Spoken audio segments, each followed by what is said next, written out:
Hey guys, welcome back to TechMan. Today, let me show you how to register on Pinduoduo. To register on Pinduoduo as a shopper, start by downloading the app on iOS or Android. Sign up using your phone number or email. Then enter the verification code to confirm your identity. Complete your profile by adding your name, email, and a secure password. Do note that while registration is open globally, the platform is designed mainly for users in China. So, international shoppers may face challenges like language barriers, limited shipping, and requiring a Chinese phone number. For sellers, the process differs.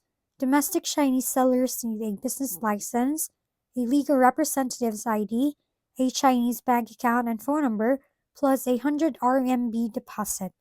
International sellers, meanwhile, must provide a valid business certificate from their country, a government issued ID, a Chinese phone number, often via virtual number services, and a $1,000 deposit, which is refundable under certain conditions. A Chinese bank account or international payment method may also be used for transactions. If we've been helpful, kindly give us a thumbs up and don't forget to hit the subscribe and bell button for more contents. For any questions and suggestions, comment down below.